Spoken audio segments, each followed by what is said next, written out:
না, আমি এটা ভাবতেও পারি না। তুমি যা চেয়েছো আমি তাই দিয়েছি, কিন্তু তবুও আমাকে তুমি ভালোবাসো না কেন? কেন ভালোবাসি না সেটা তুই জানিস না? আরে তোর মতো ছোট লোককে আমি ভালোবাসবো কখনো না।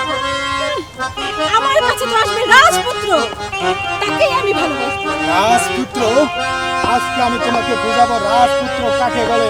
দুনিয়ার মানুষকে ভালোবাসতে পারে এই মিলন। তাহলে তুই আমাকে ভালোবাসবি না? একটু ভালোবাসা দে। তোর ভালোবাসা আমি কাঙ্গা। না, কখনোই না। তোর মতো শয়তানকে আমি ভালোবাসবো। আমার মতন শয়তান? আজকে তোকে বোঝাবো শয়তান কাকে বলে। শয়তান কাকে বলে। ভালোবাসার পাগল। আমায় দুর্মেন বলছিস, হ্যাঁ? একই মিলন, আমার ভাবতে অবাক লাগতেছে আমার বারান্দায় এসে একটি মেয়েকে তুমি হত্যা করেছো নিজ হাতে। তাও বড় ভাই, আমার এসব কাজে নাক না গলালি আমার ভাবতে অবাক লাগে যে তুমি আমার বাড়িতে এই কাজ করতে পারো। তুমি আমার একজন ভাই হয়ে তাও আজকে যদি তুমি এই কাজটা আমার বাড়িতে করেছো, এখন থানা পুলিশ হতে পারে, তখন এর অবস্থা কি দাঁড়াবে তুমি কি একবার ভেবে দেখেছো? থানা পুলিশ? থানা পুলিশ আমি দেখবো বড় ভাই। আর ওকে আমি অনেক ভালোবাসি। ও আমাকে বেমান বলছে।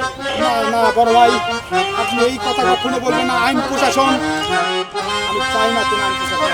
আমি জানি যে তুমি পাগল হয়ে গেছো। হ্যাঁ হ্যাঁ, আমি পাগল হয়ে গেছি। ও চাঁদনির প্রেমে আমি পাগল হয়ে গেছি। ওকে না পাওয়ার কারণে আজকে আমার উত্তেজনা হয়েছে, রক্তকরণ হয়েছে। আমাকে বলেছে আমি নাকি এত এত নোংরা। বুঝে দেখি আমার নিজ হাতে ওর এই হাত দুটাকে আমি আপনার হত্যা করেছি ভাই। হত্যা করার আগে তোমাকে একটিবার ভাবতে উচিত ছিল যে এই বাড়িতে তুমি যে নিজ হাতে হত্যা করলে এখন কি হবে তার। আর কি হবে? হ্যাঁ হ্যাঁ, একটি মার্ডার হয়েছে। সেই মার্ডারটি হয়েছে আমার ছোট ভাই মিলন, তাকে নিজ হাতে হত্যা করেছে। করো বড় ভাই, আরেকটা মিথ্যা কথা বলবো না। আমি কোনো খুন করি নাই। আমি এসে দেখি আমি যাকে ভালোবেসেছি আমার বড় ভাই নিজ হাতে তাকে। না না না দারোগা সাহেব, আমার নিজ হাতে কেন আমি খুন করবো? তার নিজ হাতেই সে তার দোষটা আমার ঘরে চাপিয়ে দিচ্ছে। সত্যি করে বলো, তুমি মার্ডার করেছো না কে করেছে? না হলে আমরা বাধ্যতামূলক অ্যারেস্ট করতে বাধ্য হব। আমি তাই বলছি কি, আমার এই ছোট ভাইকে আমার চোখের সামনে থেকে নিয়ে যান। তাই করবো তাহলে, চলো আমাদের সাথে। ভাই, তুমি কাজটা ঠিক করলে না। তুমি আমার বড় ভাই হয়ে পুলিশের কাছে আমাকে ধরে দিলে।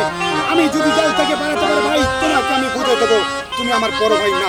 যাও যাও, এখন যে দেখো জেলের ভাত খেয়ে দেখো হত্যা করার পরিণাম কি হতে পারে। আর কোনো কথা নয়, তবে আমরা চলছি, চলো। একটা কথা মনে রাখবে, সত্য কখনো কোনোদিন চাপা। তাই বলছি দারোগা সাহেব, ওকে উচিত শিক্ষা দিবেন যাতে কোনো মেয়ের জীবন আর নষ্ট না করতে পারে। হ্যাঁ হ্যাঁ, তাই হবে। না, সেই ভাইয়ের ফাঁসিও হতে পারে। আপনি যেটা বলবেন সেটাই সত্যি হবে। আপনি খালি আমার দিকে দেখবেন।